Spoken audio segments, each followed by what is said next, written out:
Register Usman हिज़र मंगल साहब का धमाकेदार इंटरव्यू है।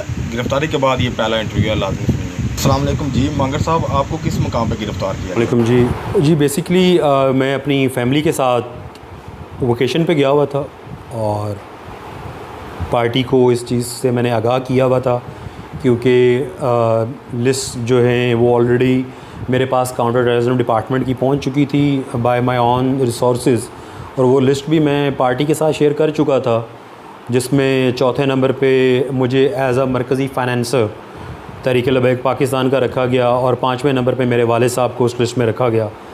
तो पार्टी से सलाह मशवरे के बाद और लेकिन उससे पहले भी लाहौर मेरे घर का गिराव किया गया और हाफिज़ाबाद मेरे घर पे रेड किया गया। ये सारी बात जब मैंने अपने मरकज़ी नाज़िम राब्ता इंतज़ामिया के साथ शेयर की तो उन्होंने मुझे एडवाइस किया कि किसी सूरत भी आपने रैली से पहले गिरफ़्तारी नहीं देनी, आपने गिरफ़्तार नहीं होना। तो मैंने मुनासिब समझा कि मैं अपनी फ़ैमिली के साथ पंजाब से बाहर चला जाऊं और जब 14 अगस्त की रैली हो उस पर मैं पार्टी को आगे ज्वाइन करूं, क्योंकि वो रैली हमारी मरकज़ी रैली थी और उसमें जो शमूलियत है वो बड़ी अहमियत की हामिल थी। तो उस रैली से पहले जब मैं ट्रैवल कर रहा था टूवर्ड्स लाहौर, तो इस्लामाबाद मोटरवे इंटरचेंज के ऊपर मेरी कार को इंटरसेप्ट किया गया और काउंटर टेररिज्म डिपार्टमेंट ने वहाँ से मुझे अरेस्ट किया। अरेस्ट करने के बाद जो CTD इस्लामाबाद ले गए, एक दिन मुझे CTD इस्लामाबाद रखा और उसके बाद फिर CTD रावलपिंडी ले गए और वहाँ पे एक स्टैंडर्ड सॉर्ट ऑफ घर था जिसमें रखा गया, और वहाँ पे फिर उनकी डिफरेंट डिमांड्स थी जो वो करते रहे और जो वो पूछना चाहते थे वो करते रहे, वो पूछते रहे डिफरेंट सोर्सेज से, FBR से और डिफरेंट सोर्सेज से वो डाटा कलेक्ट करते रहे और उसके अकॉर्डिंगली उन्होंने मुझे इंटरोगेट किया। दो मेरे अगेंस्ट कोई FIR नहीं है पूरी ज़िंदगी में, अरबी भी नहीं है अल्हम्दुलिल्लाह, और कोई उनके पास ऐसा डाटा नहीं वो निकाल सके जिससे वो मेरी गिरफ़्तारी को प्रोलॉन्ग कर सकते। और दूसरा, पूरे पाकिस्तान की बार काउंसिल्स जो हैं अल्हम्दुलिल्लाह वो इस नाचीज़ के साथ खड़ी हुई, सुप्रीम कोर्ट बार एसोसिएशन, उसके बाद हाई कोर्ट बार एसोसिएशन और 31 डिस्ट्रिक्ट बार एसोसिएशंस जो हैं उन्होंने मेरे साथ स्टैंड लिया। और ये एक बहुत ज़्यादा वकला का जब प्रेशर डेवलप हुआ तो इस प्रेशर को वो बेयर ना कर सके और उसके बाद फिर मेरी रिहाई अमल में आई। जी, क्या आपको आप फैमिली के साथ गिरफ़्तार किया गया? जी, जब मैं गिरफ़्तार हुआ उस वक्त मेरे साथ मेरी फ़ैमिली थी, मेरी बेटी थी, मेरा बेटा था। मेरी बेटी ऑलमोस्ट 3 साल की है, मेरा बेटा ऑलमोस्ट 2 साल का है और मेरी वाइफ़ थी मेरे साथ। और मेरी दूसरी गाड़ी में, जो मेरी बैकअप पे मेरी गाड़ी होती है, उसमें मेरा स्टाफ था, मेरा मैनेजर था, मेरा गार्ड था और मेरा एक ड्राइवर था।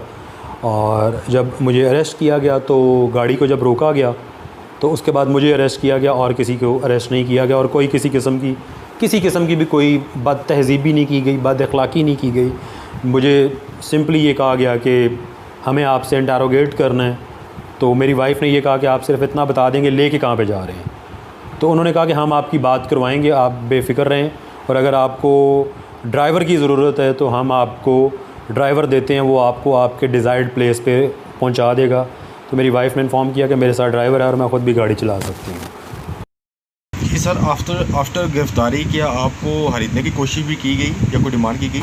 उसमें अशफाक भी बेसिकली ऐसा है कि जब गिरफ़्तार किया गया तो डे 1 पे उन्होंने कोई ऐसी कोई बात नहीं की। डे 2 पे दे केम अप विद और they showed up with an stamp paper जिसके ऊपर लिखा हुआ था कि मैं तहरीक-ए-लबैक पाकिस्तान की इन तमाम एक्टिविटीज़ से जो है लाताल्की का इज़हार करता हूँ, मैं सुप्रीम कोर्ट के फ़ैसले की मुकम्मल हमायत करता हूँ और मैं जुडिशरी के ख़िलाफ़ किसी किस्म के प्रोपोगंडे में जो है उसका पार्ट नहीं बनूँगा और तहरीक-ए-लबैक पाकिस्तान की किसी इंतशारी एक्टिविटी जो है उसका मैं हिस्सा नहीं बनूँगा। तो ये एक स्टैम्प लेके आए।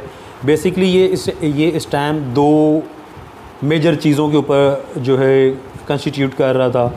वो ये थी कि एक, मैं तहरीक-ए-लबैक पाकिस्तान से लाताल्की का इज़हार करता हूँ, और दूसरा ये था कि मैं हर तरीके से जो ख़त्म नबूवत सल्लल्लाहु अलैहि वसल्लम के ऊपर डाका मारा गया और सुप्रीम कोर्ट ने उसमें एक वाइटल रोल प्ले किया, मैं उसको सपोर्ट करता हूँ।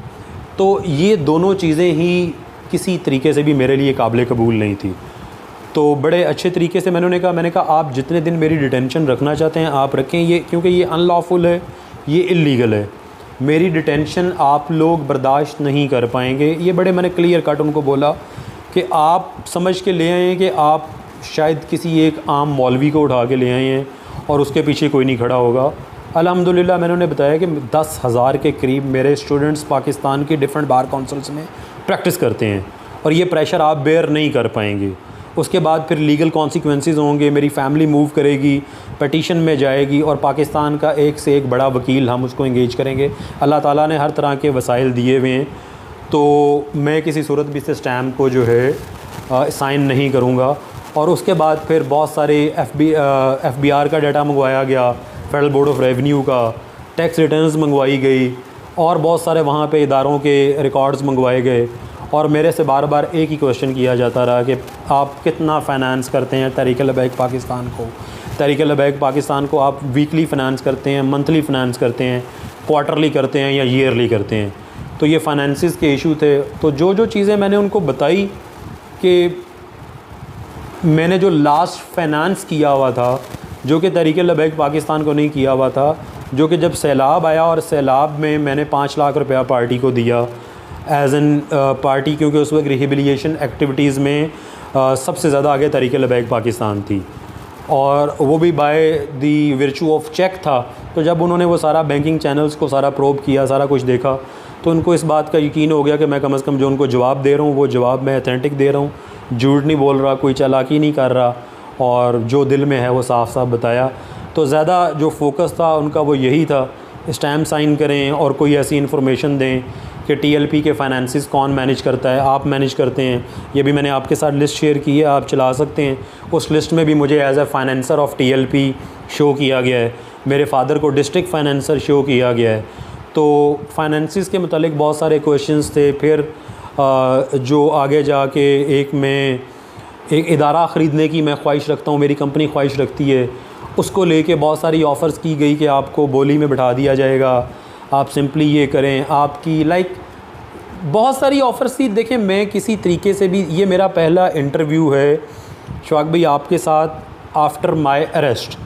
मैं और पाकिस्तान का हर यूट्यूबर, सहाफ़ी मेरे से इंटरव्यू करना चाहता था, जिनको मैंने डिनाई किया है, जिनमें मेरे बड़े बड़े करीबी दोस्त भी हैं। लेकिन मैंने आपसे कमिट किया हुआ था, आपसे प्रॉमिस किया हुआ था, तो मैंने अपने उस प्रॉमिस को, to keep my promise with you, मैंने ये आपको फिर बुलाया और ये आपके साथ सारा इंटरव्यू हुआ, क्योंकि I was in constantly in contact with you and you were pursuing me and pushing me for the interview.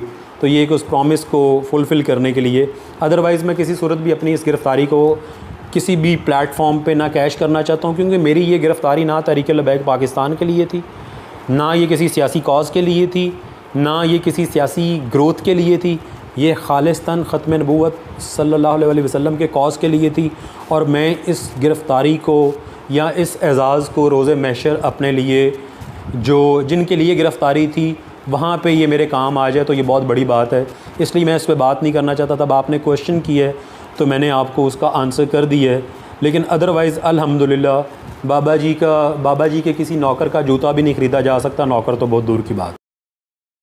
जी मंगर साहब, आपकी सियासी रफ़ाकत को चेंज करने की कोशिश की गई है, कुछ ऑफ़र्स वगैरह की गई हों और वो ऑफ़र ना मानने की सूरत में कोई धमकियाँ वगैरह मिली हों? इसमें इशफाक भाई बेसिकली प्रेशर बिल्ड करना होता है। उन्होंने सबसे पहले तो उनकी डिमांड थी कि मैं कोई फाइनेंसेस के बारे में बताऊं, और फाइनेंसेस के बारे में तो हम लाख दफ़ा बता चुके हैं, कौन देता है, देने को मुँह चाहिए, लोग तो अपनी जानें लेके फिर रहे हैं। दूसरी डिमांड थी स्टैम्प साइन करने की, और उसे स्टैम्प साइन करने के बाद वो मुझे कह रहे थे कि आपको राइट वे हम रिलीज़ कर देंगे।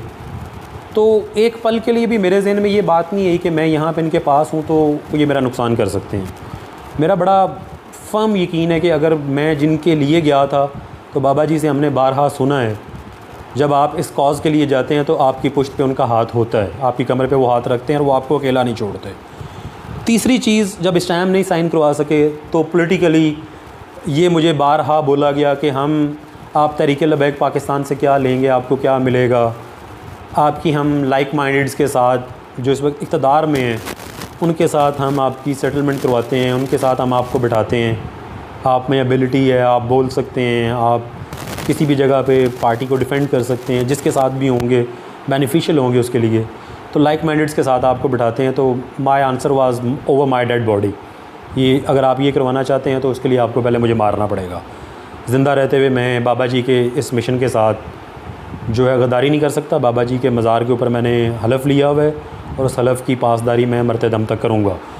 दूसरा, प्रेशर बिल्ड करने की कोशिश की गई कि इसके आपके फ़ाइनेंशियल कॉन्सिक्वेंसेस होंगे, बिज़नेस कॉन्सिक्वेंसेस होंगे, आप हमारी बात नहीं मानेंगे। जिस तरह से भी वो ब्लैकमेल कर सकते हैं या प्रेशराइज़ करने की कोशिश कर सकते हैं। देखें, वो मुझे प्रेशराइज़ कर रहे थे और अल्हम्दुलिल्लाह वकला मेरे पीछे खड़े हो रहे थे, मैं उनको प्रेशराइज़ कर रहा था। अब मेरी टीम पीछे स्टैंड कर रही थी, मेरे स्टूडेंट स्टैंड कर रहे थे, मेरी फैमिली स्टैंड कर गई। तो अब ये तो एक नर्व्स की गेम है कि कौन पहले नर्व्स को लूज़ करता है, किसके नर्व्स ब्रेक होते हैं। तो अल्हम्दुलिल्लाह अल्लाह ताला ने वहाँ पे हिम्मत दी, मेरे नर्व्स नहीं ब्रेक हुए और at the end of the day उनके नर्व्स ही ब्रेक हुए और उनको मुझे रिलीज़ करना पड़ा। तो एक आप कहा गया कि हम आपके लिए बड़े बिज़नेस प्रॉब्लम्स क्रिएट करेंगे, फाइनेंशियल प्रॉब्लम्स क्रिएट करेंगे, जो कर भी रहे हैं। जिन जिन यूनिवर्सिटीज़ में मैं पढ़ाता हूँ, उन यूनिवर्सिटीज़ में मैं बड़ा ओपनली कह रहा हूँ कि अगर किसी के पास कोई मेरी इस बात को डिनाई कर सकता है तो ऑन कैमरा आके करे। उन यूनिवर्सिटीज़ में बाकायदा इंटेलिजेंस एजेंसीज़ के लोग गए और उनको उन यूनिवर्सिटीज़ में जाकर उनको प्रेशराइज़ किया गया है कि इस बंदे को लेक्चर्स जो हैं आइंदा साल में ना दिए जाएँ। और इसके मेरे पास प्रूफ्स हैं बेसिकली, जो मुझे बड़े क्रेडिबल सोर्सेज ने मुझे ये बताया है। तो वो हर तरीके से ब्रेक करने की कोशिश करते रहे, लेकिन अल्हम्दुलिल्लाह क्या मैं लेक्चर्स नहीं दूंगा, मैं बिज़नेस नहीं करूंगा तो क्या मेरा खाना पीना बंद हो जाएगा? ये अल्लाह ताला के पास बात है कि वो उनके नर्व्स ब्रेक होते हैं या मेरे नर्व्स ब्रेक होते हैं। जी, आप पार्टी के रिफॉर्म्स की बात करते हैं और वो क्या रिफॉर्म्स हैं? शफाक भाई, बेसिकली पार्टी में रिफॉर्म्स की जो मैं ये बात करता हूँ वो ये बात है, आप पार्टी के किसी भी डिस्ट्रिक्ट को उठा के देख लें, आपका जो मौजूदा अमीर होगा या आपकी मौजूदा बॉडी होगी वो एक धड़ा होगा, और जो उनसे पहले ओहदेदार रह चुके होंगे वो दूसरा धड़ा होगा, जो उनसे पहले रह चुके होंगे वो तीसरा धड़ा होगा, और वो सारे एक दूसरे को आपको गद्दार कहते हुए नज़र आएंगे। क्यों?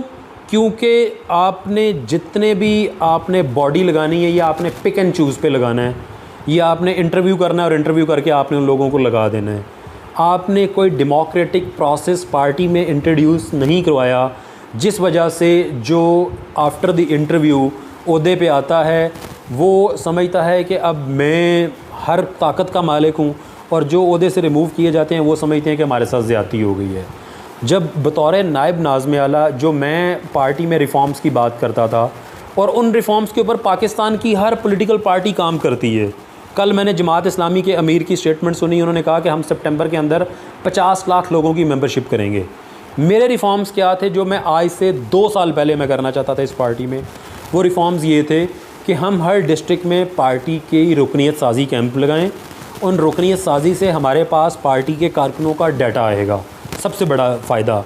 दूसरा, वो पार्टी के पेट वोटर्स होंगे, और हर साल बाद, 2 साल बाद, 3 साल बाद हम जो पार्टी के वो अरकान हैं जिन्होंने रुकनीत साजी ली हुई है, उनसे वोटिंग करवा के हम पार्टी की पूरी उस डिस्ट्रिक्ट की काबीना को, तंजीम को इलेक्ट करें, वहाँ उस पीपी की तंजीम को इलेक्ट करें। उससे क्या होगा? जीतने वाला भी ये समझेगा कि मैं वोट लेके आया हूँ, मैंने परफॉर्म करना है, और जो हारने वाला है वो हार के भी पार्टी के कॉज के लिए डबल मेहनत करेगा कि मैं अभी मेहनत करूँगा तो अगली दफ़ा मैं दोबारा इस ओहदे के लिए इलेक्शन कॉन्टेस्ट करूँगा पार्टी में, तो पार्टी का वर्कर मुझे, क्योंकि मैंने वर्क किया होगा, वो मुझे वोट देगा। जीतने वाला भी पार्टी के लिए काम कर रहा होगा और हारने वाला भी पार्टी के लिए काम कर रहा होगा। कोई आपकी किसी अपॉइंटमेंट के ऊपर उंगली नहीं उठा सकेगा, किसी ओहदेदार के ऊपर उंगली नहीं उठा सकेगा। ये एक डेमोक्रेटिक प्रोसेस है जो पूरी दुनिया की पार्टीज़ में अडॉप्ट किया जाता है। मैंने तो ये भी एक ओपिनियन टेबल की थी कि अगर आप इसको प्राइमरीली पार्टी की कोर जो बॉडीज़ हैं, डिस्ट्रिक्ट बॉडीज़ हैं, उनके ऊपर इम्प्लीमेंट करके नहीं इस प्रोजेक्ट को लाना चाहते, तो आप एज अ यूथ विंग इसको पायलट प्रोजेक्ट इंट्रोड्यूस करवा दें। आप हर डिस्ट्रिक्ट में, हर पीपी 500 यूथ विंग के नौजवान लोगों की मेंबरशिप करें, और वहाँ पे उस मेंबरशिप के बाद यूथ विंग का इलेक्शन हो। एक तो आपके पास पीपी, यूसी, वार्ड लेवल पे यूथ विंग की बॉडी आ गई, उसके बाद डिस्ट्रिक्ट यूथ विंग की बॉडी आ गई, और उसके बाद फिर आपके डिवीज़न यूथ विंग की बॉडी आ गई, फिर पंजाब की बॉडी आ गई, फिर मरकज़ की बॉडी आ गई। तो और फिर उसके बाद आप शूरा में यूथ के अरकान शामिल करें जो यूथ को रिप्रेजेंट करें। सर देखें, पाकिस्तान में 66% यूथ है, और अगर आप यूथ को रिप्रेजेंट नहीं करेंगे, आपकी पार्टी रिप्रेजेंट नहीं करेगी, यूथ के लिए जॉब्स की बात नहीं करेगी, यूथ के लिए अपॉर्चुनिटीज़ की बात नहीं करेगी, तो यूथ आपके साथ कैसे अटैच होगी? तो मैं इसको as a pilot project youth wing पे इम्प्लीमेंट करना चाहता था, और अगर ये पायलट प्रोजेक्ट इम्प्लीमेंट हो जाता ये रिफॉर्म्स हो जाती, इसको एज अ टेस्ट केस ही आप इसको इम्प्लीमेंट कर देते, पूरे पाकिस्तान में आपकी दूसरी बॉडियों से ज़्यादा यूथ विंग तगड़ी हो जानी थी। और यूथ विंग आपका हाफिज़ साद हुसैन रिजवी का जो है हर अव्वल दस्ता होनी थी, तहरीक-ए-लबैक पाकिस्तान का हर अव्वल दस्ता होनी थी। आज आप देखें कि पूरी की पूरी तहरीक-ए-इंसाफ़ की जो लीडरशिप है वो छुपी हुई है, और उस पार्टी को इस वक्त कौन चला रहा है, कौन रूह रवां है? यूथ वॉलंटियर कर रही है यूथ और उसको चला रही है। This is what I want to implement in Tehreek-e-Labbaik Pakistan, but unfortunately hurdles create की गई और इन सारी चीज़ों को देखते हुए रिमूव करवा दिया गया। मैं नहीं कह रहा कि मुझे अमीर मोहतरम ने रिमूव किया, अमीर मोहतरम ने हमेशा मुझे जितनी इज़्ज़त हाफिज़ अनस हुसैन रिजवी साहब को दी है उतनी उन्होंने मुझे दी है, और हाफिज़ अनस हुसैन रिजवी साहब ने हमेशा जितनी इज़्ज़त अमीर मोहतरम को दी है उतनी उस्मान खिज़र मांगड़ को भी दी है। मुझे मेरे कायदीन ने, दोनों भाइयों ने हमेशा भाइयों वाला प्यार दिया है और हमेशा भाई कह के बुलाया है।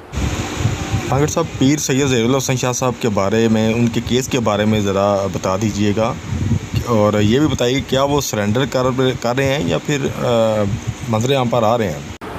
इसमें इशफाक भाई, जो क्रैकडाउन हुआ है वो तो पूरे पाकिस्तान में हुआ है, गिरफ़्तारियाँ भी हुई हैं, उन गिरफ़्तारियों के बाद बेल्स भी हुई हैं, रिहाइयाँ भी हुई हैं, कुछ की बेल के बगैर रिहाइयाँ हो गई हैं, कुछ की बेल के बाद रिहाइयाँ हुई हैं। और ये हमें एक लीगल कोर्स में से गुज़रना पड़ेगा, और इसको थ्रू प्रॉपर चैनल हमें लीगल कोर्स में से गुज़रना पड़ेगा, और कानून के दायरे में रहते हुए कानून के तहत जो है इस सारे प्रोसेस को कंप्लीट किया जाएगा। मैं नहीं ये कह रहा कि हमारी कोई डील हो रही है, और मैं देखें इस वक्त मैं जो भी ओपिनियन दे सकता हूँ बतौर वकील दे सकता हूँ, बतौर कारकुन दे सकता हूँ, पार्टी की पॉलिसी स्टेटमेंट ना मैं दे सकता हूँ, ना मेरी हैसियत है, लेकिन जो मेरी समझ बूझ है उसके मुताबिक हमें बाय द बुक चलना पड़ेगा, बाय द प्रोसीजर चलना पड़ेगा, और बाय द प्रोसीजर हम चलेंगे तो ये मामलात रिजॉल्व हो जाएंगे। अच्छा, ये बताएं कि इन सारे मामलात में आपके कैरियर में कैसे इफेक्ट कर रहे हैं, कैरियर के बारे में? इशफाक भी देखिए, मैंने पहले भी इसका जवाब दिया है कि कैरियर हिट ऐसे ही हो रहे हैं कि अगर मैंने तहरीक-ए-लबैक पाकिस्तान ज्वाइन की है तो इसका मतलब है, अब आप जजिस जुडिशरी की बात कर रहे हैं, जुडिशरी हमारा नाम सुनने को तैयार नहीं है। आप कभी आज़मा के देख लें, आप कोर्ट्स में जाके देख लें। इसका मतलब है कि अगर मैं तहरीक-ए-लबैक पाकिस्तान में आया हूँ तो मैं ये सोच समझ के आया हूँ कि मैं किसी स्टेज पे मैं हाई कोर्ट का जज नहीं बनना चाहता, या मुझे बनने नहीं दिया जाएगा। अब मैंने दूसरी आपको एग्जांपल दे दी है कि एजेंसीज़ जाके यूनिवर्सिटीज़ को थ्रेटन कर रही हैं कि आप इसके लेक्चर्स ख़त्म करें।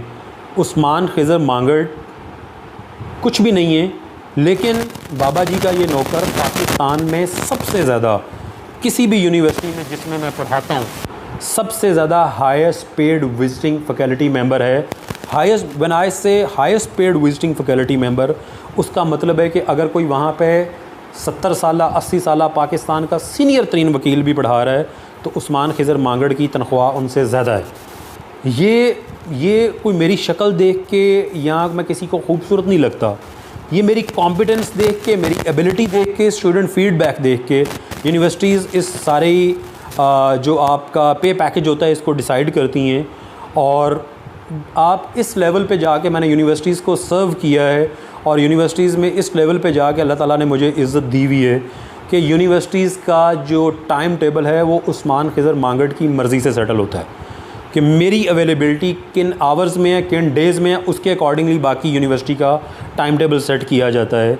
तो इस लेवल पे जब यूनिवर्सिटीज़ आपको इज़्ज़त दे रही हों, स्टूडेंट्स आपको इज़्ज़त दे रहे हों, आप मेहनत कर रहे हों, तो एजेंसीज़ जाके उनको कहें कि आप इस टीचर को फ़ारिग कर दें, तो मेरा ख़्याल है कि फिर यूनिवर्सिटी वाले भी सोचने पे मजबूर हो जाते हैं। अल्हम्दुलिल्लाह मैं इसमें फ़ाइट बैक करूँगा और पहले से ज़्यादा फ़ाइट बैक करूँगा। कैरियर इफ़ेक्ट होता है तो हो जाए, ये तो है मेरा एक प्रोफेशनल कैरियर। पॉलिटिकल कैरियर, हर पार्टीज़ के अंदर डिफरेंसेस होते हैं, मेरे पार्टी के अंदर किसी के साथ डिफरेंसेस नहीं हैं। मैं पार्टी के अंदर, मेरी बहुत ज़्यादा लोगों से दोस्ती भी नहीं है।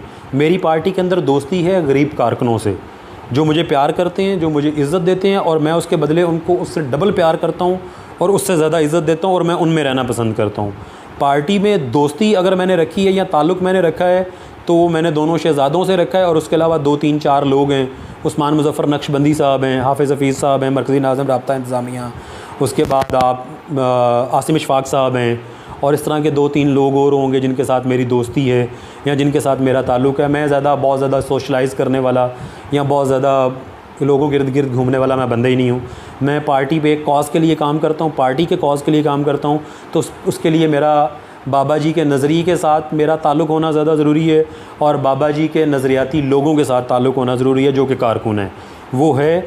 हाँ, मेरे अगेंस्ट पार्टी में बहुत सारे लोगों ने धड़ाबंदी बनाई होगी, उनके लिए मैं सिर्फ ये कह सकता हूँ कि अल्लाह ताला उनको हिदायत दे।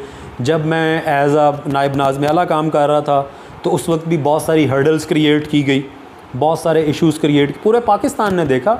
मैं अपनी तारीफ़ करने नहीं बैठा इस इंटरव्यू में, पूरे पाकिस्तान ने देखा कि उस्मान खिज़र मांगड़ पार्टी के कॉज़ के लिए कैसे काम कर रहा है और मैंने काम करके दिखाया और पूरे पाकिस्तान ने देखा कि काम होता कैसे है।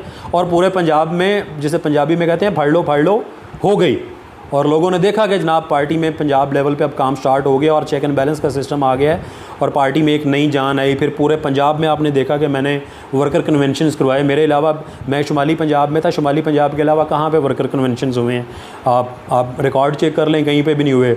उन वर्कर कन्वेंशंस ने पूरे जिस ज़िले में वो होता गया उस ज़िले में एक नई रूह फूंकता गया कारकुनों में। एक कारकुन बहुत ज़्यादा मोबिलाइज़ हो जाता है, कारकुन बहुत ज़्यादा चार्ज हो जाता है। तो मेरी एक प्लानिंग थी, एक स्ट्रेटजी थी, लेकिन उसको हर तरीके से नाकाम करने की कोशिश की गई और वो सारी बातें अमीर मोहतरम के नॉलेज में आ गई। उनको पता है जब अमीर मोहतरम समझेंगे कि पार्टी में रिफॉर्म्स की ज़रूरत है, मेरे जैसे पढ़े लिखे लोगों की ज़रूरत है, मैं नहीं कह रहा कि मैं अक्ल कुल लूँ, लेकिन जब समझेंगे कि इस जैसे नाचीज़ की पार्टी में रिफॉर्म्स के लिए ज़रूरत है, इस नाचीज़ की इसको मीडिया पे बिठा के पार्टी को डिफेंड करने की ज़रूरत है, लाइक पार्टी का सॉफ्ट फेस प्रेजेंट करने की दुनिया के सामने ज़रूरत है। जो प्रोफेशनल्स हैं उनको बताने की ज़रूरत है कि ये पार्टी कोई हार्ड कोर लोगों की पार्टी नहीं है, इसमें दुनियादार लोग भी होते हैं। जब मेरे अमीर मोहतरम समझेंगे, मेरी ये नौकरी दोबारा लगाएंगे, तो मैं हाज़िर हो जाऊँगा। मैं बड़ा वाज़े कर दूँ, बड़ा क्लियर कर दूँ, मैं पार्टी में किसी ओहदे का तलबगार नहीं हूँ, मैं पार्टी में मुस्तकबिल में किसी टिकट का तलबगार नहीं हूँ। पहले मैंने इलेक्शन लड़ा, मेरे उस इलेक्शन में भी जो हर्डल्स क्रिएट की गई, अगर मैं यहाँ पे बोल दूँ तो मैं उससे पार्टी का नुकसान होगा, मैं बोलना नहीं चाहता। अमीर मोहतरम के नॉलेज में, तो अगर वो समझेंगे कि इसके ऊपर रिफॉर्म्स करने, तो उनका ये भाई हमेशा उनके लिए हाज़िर है, उनकी बाजू बनने के लिए हाज़िर है और हर तरीके से उनको सपोर्ट करने के लिए हाज़िर है। Simple is that. बाकी जो लोग हर्डल्स क्रिएट करते रहे, जो धड़ाबंदी करते रहे, उनके लिए सिर्फ यही दुआ कर सकता हूँ कि अल्लाह ताला उनको हिदायत दे। मांगड़ साहब, 7 सितंबर ताजदार खत्म नबूवत कॉन्फ्रेंस जो गोल्डन जुबली रावलपिंडी में होने जा रही है, उसके बारे में आपकी क्या तैयारी है? ये भी शेयर कर। इसमें इशफाक भाई, बेसिकली मैं एक प्रेस टॉक करना चाहता था कल, बुध वाले दिन जो कल आ रहा है, लेकिन क्योंकि ये मौका ऐसा है कि इस वक्त ख़त्म नबूवत का मामला हर तरफ चल रहा है, गोल्डन जुबली है, हमारी पार्टी इसके ऊपर वर्क कर रही है। इन सारी चीज़ों को देखते हुए मैंने और अपने बड़ों से मशवरा करके, दोस्तों से मशवरा करके, जिन दोस्तों को मैंने मेंशन किया है, पार्टी के दोस्तों को, तो मैंने ये फ़ैसला किया है कि मैं वो प्रेस टॉक नहीं करूँगा और मैं अपना मामला जो है अल्लाह ताला पे, अल्लाह ताला के आखिरी नबी, अपने आखिरी नबी मोहम्मद मुस्तफ़ा सल्लल्लाहु अलैहि वसल्लम पे और अपने कायदे मोहतरम पे छोड़ता हूँ। और जब उनको ज़रूरत होगी मेरी तो मैं हाज़िर हो जाऊँगा। दूसरा, जो आपने रावलपिंडी कॉन्फ्रेंस का पूछा है, तो रावलपिंडी कॉन्फ्रेंस में जिस शख्स ने मेरे ख़िलाफ़ इलेक्शन लड़ा है पीपल्स पार्टी के टिकट पे, उस शख्स को पार्टी की तरफ से दावत दी गई है उस कॉन्फ्रेंस की।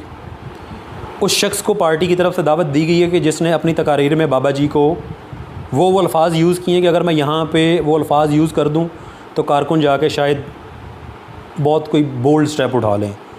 वो अल्फ़ाज़ यूज़ किए हैं साद हुसैन रिज़वी साहब के बारे में उस शख्स ने, कि साद हुसैन रिज़वी ने 2 करोड़ रुपए का टिकट, बड़े बाप के छोटे बेटे ने 2 करोड़ रुपए का टिकट उस्मान मांगड़ को बेचा इलेक्शन का। उस शख्स को, जिन्होंने मेरे अगेंस्ट लॉबिंग की हुई है पार्टी में, वो इस हद तक गिर गए कि उस शख्स को उस कॉन्फ्रेंस की दावत दे दी गई है। तो मैं वेलकम करता हूँ वो उस कॉन्फ्रेंस में शिरकत करें और वहाँ पे वो पीपल्स पार्टी को रिप्रेजेंट करें, बुतों पे दूध चढ़ाने वालों को रिप्रेजेंट करें। और मेरी तमाम नेक ख्वाहिशात तहरीक-ए-लबैक पाकिस्तान के साथ हैं, अपनी लीडरशिप के साथ हैं। और इस तरह के शख्स के स्टेज के ऊपर होते हुए मैं तहरीक-ए-लबैक के पाकिस्तान के किसी भी स्टेज को शेयर नहीं कर सकता। Simple is that sir. अच्छा मांगर साहब, आपने जिक्र किया कि प्रेस कॉन्फ्रेंस कल आप करने जा रहे थे, वो आपने डिले कर दिया है, और ये ज़रा थोड़ी सी आप बता सकते हैं कि क्या आप तहरीक के साथ जुड़े हुए हैं या आप तहरीक को हर बात करना चाह रहे हैं, ये भी ज़रा बताएं। सर प्रेस कॉन्फ्रेंस मैंने डिले नहीं कर दी, प्रेस कॉन्फ्रेंस मैंने ना करने का फ़ैसला किया है।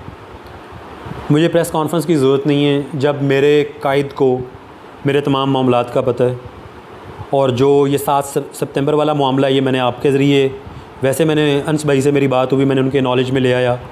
7 भाई बिज़ी थे, उनसे बात नहीं हो सकी, अंस भाई उनके नॉलेज में ले आए होंगे। तो प्रेस कॉन्फ्रेंस मैं नहीं करने जा रहा, मुझे ज़रूरत नहीं है। मैं नहीं चाहता कि पिछले 3 साढ़े 3 साल में मेरी वजह से पार्टी को पता नहीं कोई फ़ायदा हुआ है या नहीं हुआ, लेकिन मैं नहीं चाहता कि मैं कोई ऐसी बात करूं जिससे पार्टी को नुकसान पहुंचे, पार्टी के नज़रिए को नुकसान पहुंचे और लोग जो हैं वो पार्टी से दूर होना शुरू हों। मैं ऐसी कोई बात नहीं करना चाहता सर, बिल्कुल भी। इसलिए प्रेस कॉन्फ्रेंस मैंने डिले नहीं की। प्रेस कॉन्फ्रेंस करने का मैंने फ़ैसला किया है कि मैं प्रेस कॉन्फ्रेंस नहीं करूँगा। और आपने दूसरा पूछा है कि तहरीक लबैक पाकिस्तान, सर कोई भी ज़ी शऊर बंदा ख़त्म नबूवत के ऊपर काम करना बंद नहीं कर सकता, कोई भी गैरतमंद बंदा ख़त्म नबूवत के ऊपर काम करना बंद नहीं कर सकता, कोई भी गैरतमंद बंदा बाबा जी को सुनने के बाद बाबा जी से दूर नहीं हो सकता। तो बाबा जी के साथ दिल लगाया है, बाबा जी के साथ मन लगाया है, वो लगा रहेगा और बाबा जी के पास आना जाना लगा रहेगा। बहुत शुक्रिया मांगर साहब, आपने इतनी मसरूफियत में हमें टाइम दिया। Thank you very much Shafaq भाई, बहुत शुक्रिया। आपका शुक्रिया कि आपने इस काबिल समझा कि मैं अपना नुक्ता नज़र आपके सामने रख सकूँ।